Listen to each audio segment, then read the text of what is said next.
दिनैहाय जोङो जोंनि बिटिआरनि सीएम सार बिथांनि पलिटिकल सेक्रेटारि आरो लोगोसे एमसिएलए माधव सेत्री बिथां आरो आं माखासे जोंनि हेंथा हान्जानि नंखाय फोसावनायनि सायाव फंनैसो बुंनो लादों।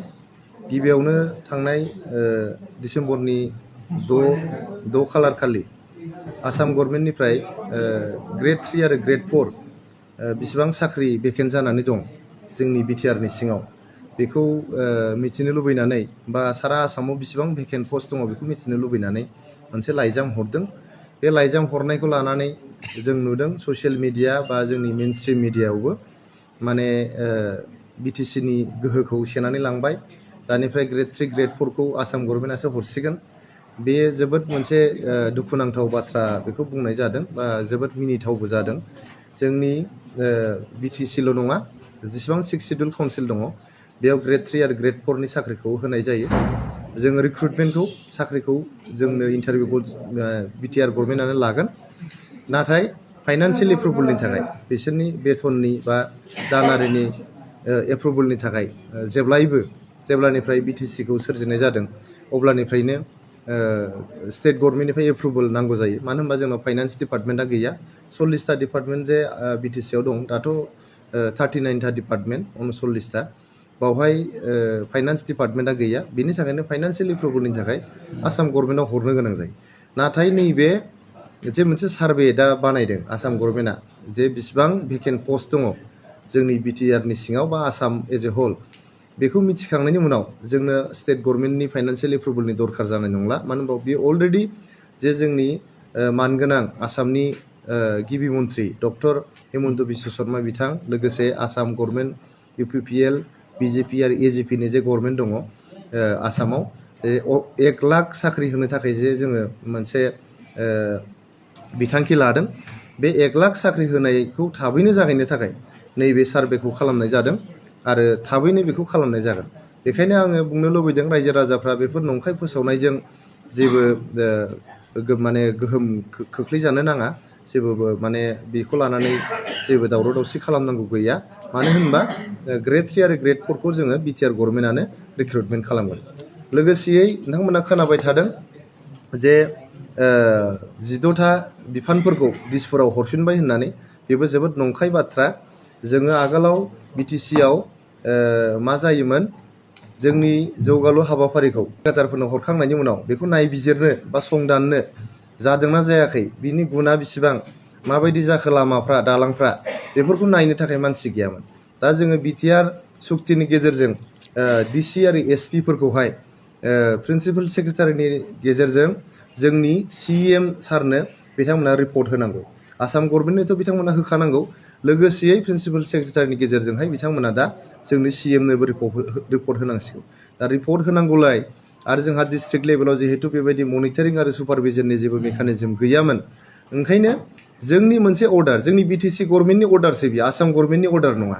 जोंनि बिटिआर गभर्नमेन्टनि प्रिन्सिपाल सेक्रेटारियासो मोनसे नटिफिकेसन होदों जे डिसि आरो डिसिफ्रा दानिफ्राय मनिटरिं आरो सुपारभिजन माने नायगिदिंनो मोनसे गोहो बिथांमोननो होनाय जादों। जोंनि खामानिफ्रा मोजां जादोंना जायाखै, सोरबा जाख्ल'दों नामा, सोरबा खामानिखौ लांनानै मावहैयाखै नामा, बेफोरखौ नायगिदिंनो थाखायसो जोङो डिसिफोरखौहाय बिटिसि सरकारनि सिङाव लानानै फैदों। लोगोसे नोंथांमोना नुदों एसपि दिनैहाय पुलिस बिफाना गोदो बिटिसि गभर्नमेन्टनि आन्दाराव गैयामोन। नाथाय दा बिटिआर गभर्नमेन्ट जानाय लोगो लोगो मोनसे गभर्नरनि नटिफिकेसन नोंथांमोना नुदों जे एसपिआबो सुपारिनटेन्डेन्ट अफ पुलिस मोनब्रै डिस्ट्रिक्टनि एसपिफ्राबो दा जोङो प्रिन्सिपाल सेक्रेटारिनि गेजेरजों जोंनि बिटिआरनि चिफ एक्जिकिउटिभ मेम्बार सारनो रिपर्ट होनांगौ। गतिके बेजों जोंनि बिटिआर गभर्नमेन्टआ गोहोआ जोबोद बांसिनदोंसो। बिथांमोना बुंदों गोहोआ खम जादों। जेलानाखि डिसि आरो एसपिआ जोंनि बिटिआर गभर्नमेन्टनि अर्डार मथे थिननाय मथे बिथोन मथे खामानि मावगोन होनबा गोहोआ बांसिनखो ना खमखो बे सिम्पोल मोनसे लजिक। दा ओंखायनो रायजो राजाफ्रा बेफोर नंखाय फोसावनायजों जेबो इनफ्लुयेन्स जानो नाङा। बेखौ खोनासंनायनि खुनु बाथ्रा गैया। बिथांमोना फ्रास्ट्रेसन जादों गोबां बोसोर 17 बोसोर गोहोआव थानानै दा नैबे बोसोरसे गोहोआव गैयैयावनो बिथांमोना जोबोद दुरबल जादों, जोबोद मोनसे रोनावनाय बायदि मोनसे थासारि जादों। बिथांमोना एसे गोसो हमथानाया मोजां। दाखालिसो फार्स्ट टाइम बोसोरसे जानोसैयाव फार्स्ट टाइम दाखालिसो बिथांमोना एसेम्बलि गाफैफेरदों। मोनसे मोजां अपोजिशननि रल बिथांमोना लानांगौ आं खावलायदों। बिथांमोना जोंनि बे गुड गभार्नेन्सनि मोनसे बिथांखि जों लादों बेयाव हेफाजाब होनांगौ आरो जोंनि सरकाराव जोंनि UPPL BJP आरो GSPनि सरकाराव माबाफोर गोरोन्थि जायोबा मोनसे दायित्वशील अपोजिशननि बिथांमोना बिफाव लानानै बेखौ जोंनो आसि खिन्थानानै होनांगौ आरो जुदि जोंना माबाफोर गोरोन्थि जालाङोबा जों बेखौ कारेक्सन खालामगोन बा सोरबा दायनिगिरि दङबा जों बेखौ साजा होगोन। बेखायनो बे बिथाङा एसेम्बलियाव खनसेबो फैफेराखै, खनसे गभर्नमेन्ट दानो मोनहां माबाहां होननानै फोसावनायावल' खनसे फैफेरदों, फ्लर टेस्टआवल', बिनि उनाव फैफेराखै। बिथांखौबो खावलायदों as a leader of opposition बिथाङा हाउसआव थानांगौ, जोंनि पलिसिफ्राव जोंनि आयेन कानुन बानायनायाव बिथाङा बाहागो लानांगौ। माबाफोर जुदि सोसननांगौ दंबा दानख'नांगौ दंबा बिथाङा बुंनांगौ। बेखौ बुङाबालायनो खालि मिडियायावल' बुंबाय थायोब्ला सासे बियो पाब्लिक रिप्रेजेन्टेटिभनि बिफाव लानाय जाया।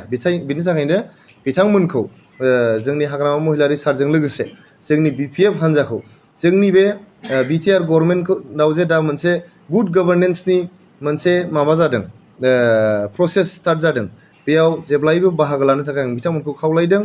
मोनसे कनस्ट्राक्टिभ आरो इफेक्टिभ अपोजिशननि रल लानो थाखाय खावलायदों बिथांमोनखौ। आरो बिदि रिउमार जुदि खालामबाय थायोबा रायजोफ्रा बिथांमोनजों थानाय नङा। नंखाय बाथ्राया बारा गोबाव थाया। नोंथांमोना नुगोन मास मोनसे मोननै उनाव जेलानाखि जोङो रिक्रुटमेन्ट खालामगोन ग्रेड 3नि ग्रेड 4नि जे पस्टखौ जोङो BTR गभर्नमेन्टआ रिक्रुट खालामगोन, होमब्ला बिथांमोननि गन्थङा बहा थागोन? जोबोद लासिं सिं जागोन नङा होमबा? बेनि थाखायनो बिथांमोनखौ खावलायदो आङो नंखाय बाथ्रा बुंनायनिफ्राय जाहाथे जानगाराव थायो आरो रायजोफोरखौ मोनसे माने रं डाइरेक्सनजों जाहाथे लाङा, बेखौनो खावलायनानै दिनैनि बे प्रेस मिटखौ फोजोबनाय जाबाय। बेवहाय नोङो रायजो सरकारा आलादा नङा। रायजो सरकाराव जों UPPLआ बाहागो दं। जोंहा 7 जन MLA दंफायो, सासे मिनिस्टार दं आरो सासे मिनिस्टार मोननो थांबावगासिनो दं। आरो सेन्ट्रेल सिलेक्सन बर्डआ नों दानायनि प्रसेसआवनो दं दा। दाखांनानै रिक्रुटमेन्टनि प्रसेसखौनो जागायसिगोन। गथिखे बेखौ खुनु बेबायदि माने गोदानै सिन्था खालामनायनि बाथ्रा गैया। दा ग्रेड 3 एन्ड ग्रेड 4नि रिक्रुटमेन्टआ जोंनि BTR गभर्नमेन्टनि आवथायावनो दङ, थागोन, अरायबो थागोन बियो।